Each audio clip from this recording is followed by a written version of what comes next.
फिर paper mafia सक्रिय हुआ और देश के लाखों बच्चों का भविष्य अंधकार में चला गया।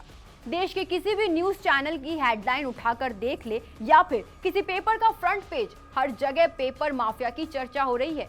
क्या हमारे देश की सरकार इतनी भी सक्षम नहीं कि देश के युवाओं के भविष्य को सिक्योर कर सके? अगर वो युवाओं के फ्यूचर को सिक्योर नहीं कर सकते हैं तो उन्हें देश संभालने का भी कोई हक नहीं है।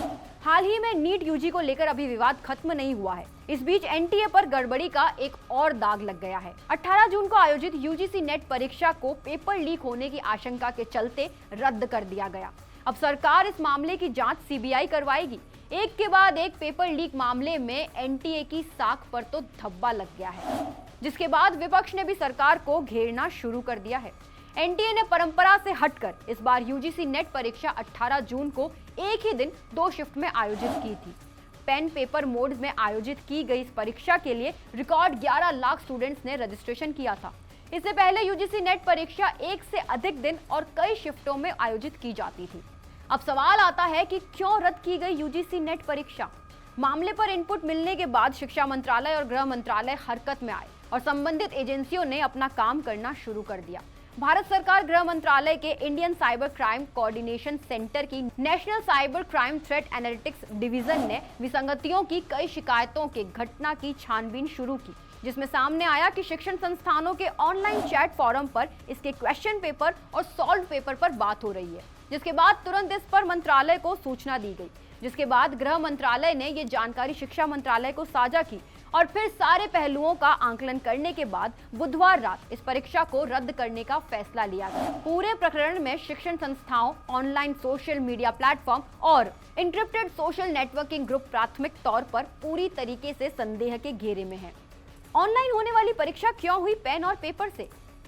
नेट परीक्षा साल में 2 बार होती है। एनटीए दिसंबर 2018 से ये परीक्षा कंप्यूटर पर ऑनलाइन करवा रहा था, लेकिन इस बार इसे पेन और पेपर पर करवाया। एनटीए का तर्क था कि ऐसा करने से ग्रामीण क्षेत्रों में ज्यादा परीक्षा केंद्र बनाए जा सकते हैं, क्योंकि ऐसे इलाकों में ऑनलाइन परीक्षा के लिए जरूरी संसाधनों की कमी होती है। इस दिन 9 लाख अभ्यर्थियों ने एक ही दिन में ये परीक्षा दी थी। सरकार आखिर क्यों नहीं करवा पा रही परीक्षा? विपक्ष हमलावर। मामले पर कांग्रेस अध्यक्ष मल्लिकार्जुन खड़गे और प्रियंका गांधी ने सरकार और प्रधानमंत्री पर निशाना साधा। उन्होंने कहा, परीक्षा पर चर्चा तो बहुत करते हैं, नीट परीक्षा पर चर्चा कब करेंगे? ये लाखों छात्र छात्राओं के जज्बे की जीत और मोदी सरकार के अहंकार की हार है। जानिए क्यों होती है नेट परीक्षा? पास करने के बाद आखिर कौन सा पद मिलता है स्टूडेंट्स को? नेट परीक्षा विश्वविद्यालयों में पीएचडी, जेआरएफ और असिस्टेंट प्रोफेसर की पोस्ट के लिए होती है। इसमें 2 पेपर होते हैं, जिसमें ऑब्जेक्टिव टाइप क्वेश्चंस होते हैं। पहले पेपर में 50 प्रश्न तो दूसरे में 100। हर सवाल 2 नंबर का होता है, जिन्हें पूरा करने के लिए स्टूडेंट्स को 3 घंटे का समय दिया जाता है। इसके अलावा कई और सवाल खड़े होते हैं कि क्या कहता है एंटी पेपर लीक कानून और पहली बार कब हुई थी ये परीक्षा।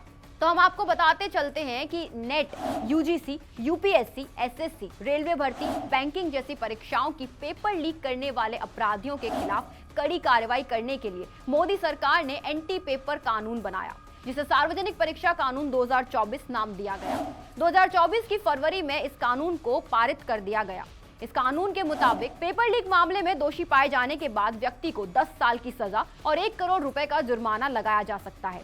दूसरे कैंडिडेट के स्थान पर परीक्षा देने के मामले में दोषी पाए जाने पर अपराधी को 3 से 5 साल की जेल और 10 लाख का जुर्माना भी लगाया जाएगा।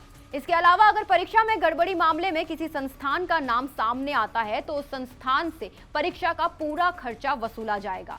वहीं संस्थान की संपत्ति भी कुर्क की जा सकती है।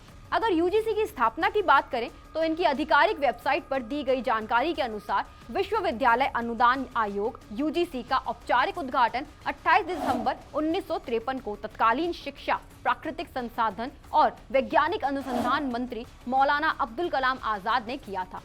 हालांकि यूजीसी की औपचारिक स्थापना नवंबर 1956 में भारत में विश्वविद्यालय शिक्षा के मानकों के समन्वय, निर्धारण और रखरखाव के लिए संसद के एक अधिनियम के माध्यम से भारत सरकार के एक वैधानिक निकाय के रूप में की गई थी। मीडिया रिपोर्ट्स के अनुसार विश्वविद्यालय अनुदान आयोग की ओर से यूजीसी नेट परीक्षा का आयोजन पहली बार 1989 में किया गया था। उस समय एनटीए का गठन नहीं हुआ था और एग्जाम आयोग की ओर से आयोजित किया जाता था। तो ये थी यूजीसी की पूरी जानकारी। उम्मीद करते हैं कि आपको अपने सारे सवालों के जवाब मिल गए होंगे। आपको क्या लगता है, इस परीक्षा के आयोजन में किसकी गलती है? कमेंट बॉक्स में कमेंट करके जरूर बताएं। वीडियो को लाइक करें, शेयर करें और चैनल को सब्सक्राइब करें।